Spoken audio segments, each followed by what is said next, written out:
industrialization and urbanization that resulted in unprecedented social displacement and environmental destruction.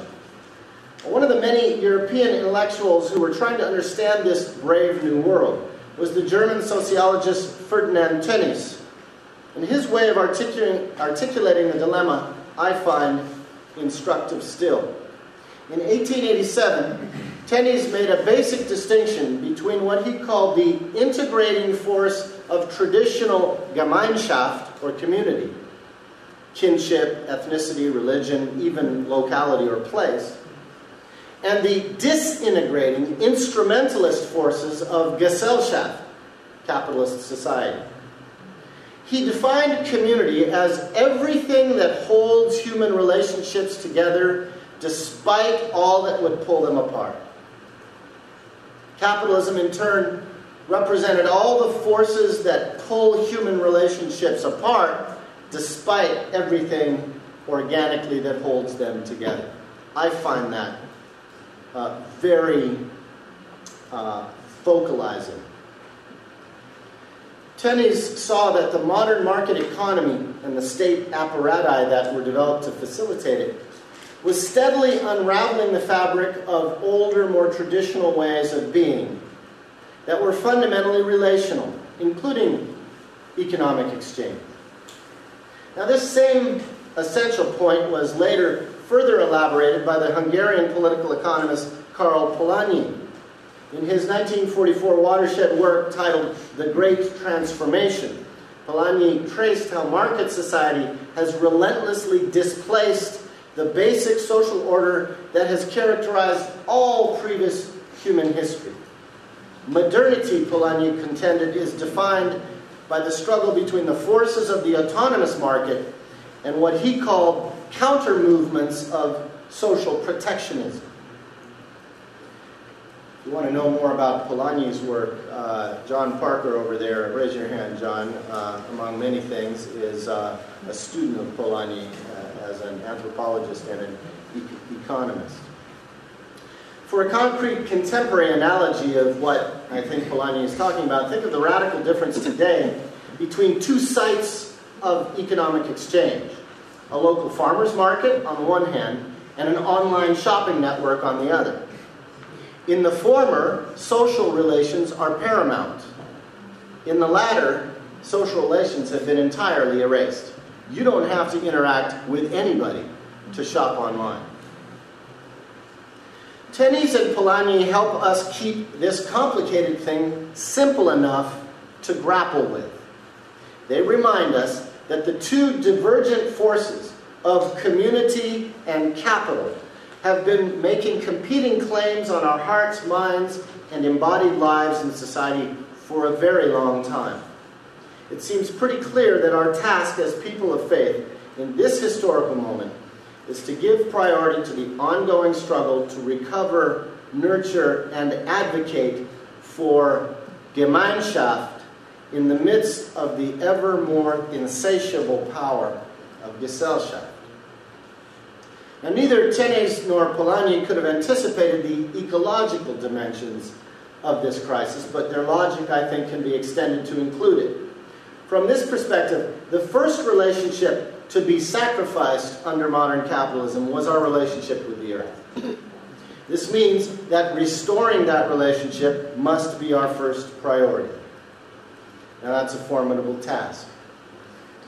And as a way of tackling it, we've got lots of resources available. Tevin just gave us a beautiful meditation based on some of the new cosmology work of Thomas Berry, which I know has been very influential in many circles. I, however, find what I call the old cosmology orientation of another Berry, that would be Kentucky farmer Wendell Berry, also very helpful. Wendell Berry talks a lot about two economies, a resonance that we'll soon see in the teaching of Jesus in Luke 12. Berry refers to the divine creation as the great economy, by which he means the all-encompassing, integrated, and functioning biosphere that includes principles and patterns by which values or powers or necessities are parceled out and exchanged.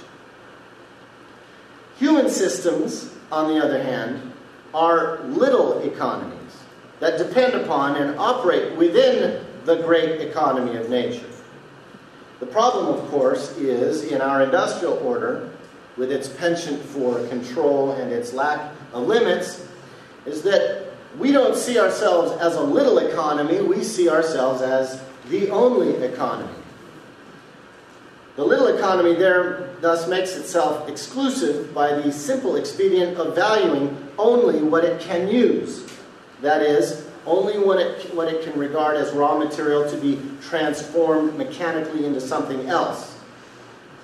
Berry summarizes by saying the industrial economy is predicated upon the invasion and pillage of the great economy.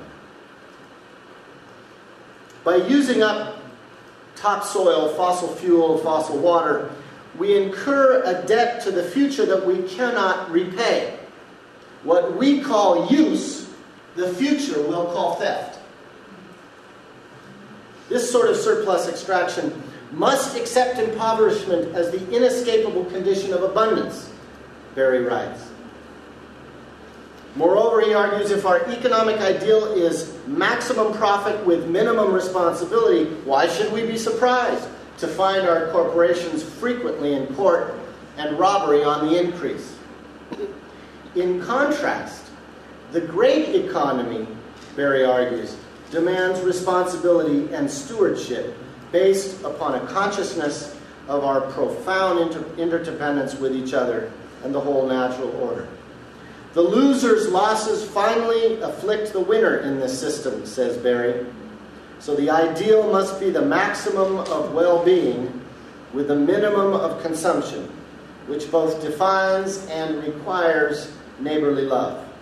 If we do not serve what coheres and endures community, we serve what disintegrates and destroys capital. Now, I think that the ecological economist Hazel Henderson best summarizes the points that Tanis, Polanyi, Berry, and so many others have been making. Her well-known model of the economic cake argues that most calculations of net worth, such as a nation's GNP, give monetary value only to private and public sector goods and services. They all ignore what she calls the care economy, what Tönnies called Gemeinschaft, all of the non-monetized expressions of mutual aid, household and neighborhood cooperation, upon which the formal economy is predicated. Imagine trying to sustain an industrial workforce, for example, without family or community.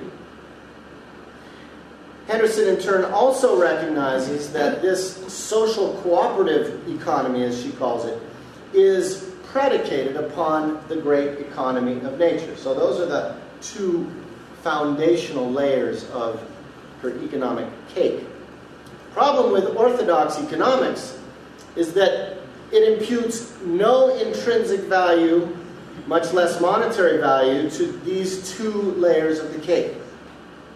They're content rather to skim off the icing of private profit.